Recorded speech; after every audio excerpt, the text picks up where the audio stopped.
I'm Jillian Johnsrud. I live in Montana with my 5 kids, and I'm part of the FIRE movement. This has really reshaped and kind of re-sparked my passion for the FIRE movement. It took hold in the 2008 recession. We had a time where everyone had followed the rules and lost everything. And I think that created this spark of, maybe these rules aren't working. Maybe I should look for a different set of rules to follow. And I think this pandemic is going to create that same kind of, what I've been pitched, the bill of goods I've been sold here isn't what I want.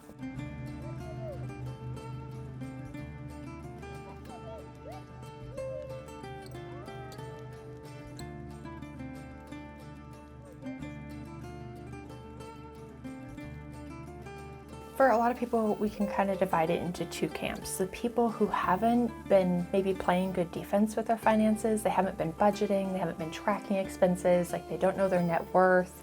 And then the people who've been playing really good defense and doing all of those things, which we were doing all of those things. And then we can kind of use this time of disruption to think more long term, saying, where do we want to be in 3 years? Are there any big changes?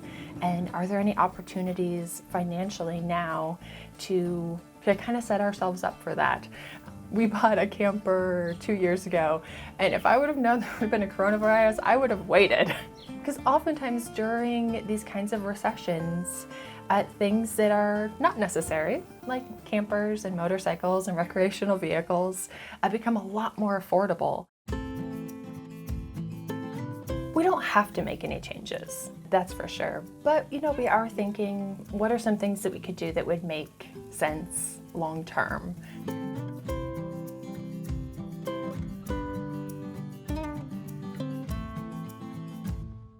We have probably 2 years worth of cash. So we don't have to, when the stock market dropped and it was like 30% lower, and we're like, oh my gosh, we had no need to pull money out. We didn't have to pull money out, and we would not have pulled money out because we had all of these other options to kind of weather those downturns. That is one advantage of having that diversification. We try to keep our net worth about half and half.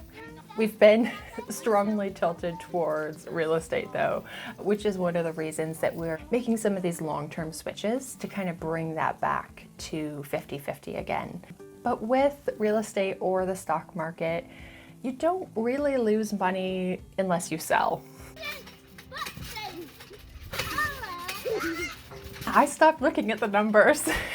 But I remember that from 2008, we had pushed $100,000 into the market in 2008. You can know all the things, you can know all the sayings like stocks are on sale or buy low, but watching those numbers drop still makes you want to vomit. Like, it's just horrifying.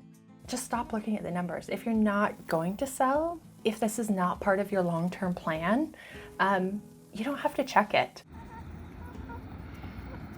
This pandemic is a great example of how sometimes it's nice to have more options. So while I will not say it's easy to quarantine school 5 kids, it's been so much better in that we're not both juggling really demanding jobs. Some of our spending did go down, like travel, and some of our spending went up. During this pandemic, we said we have the margin in our budget to spend more, so let's spend a little bit more to make our general experience better.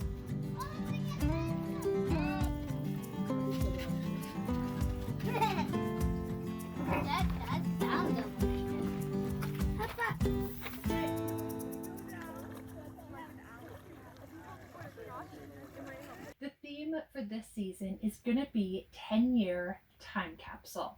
We did pull 4% last year. I don't think that we will this year, just because there is so much volatility in the market.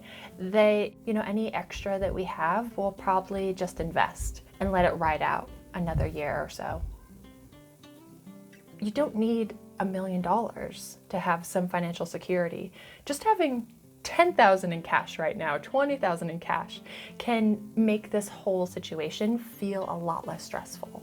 I think this is a great time to kind of lean into that discomfort and say, I want to change my relationship with money.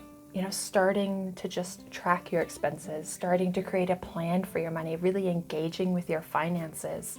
A lot of the reasons that people struggle with their finances is they have all this anxiety or shame or frustration, or they just don't like spending time with their money.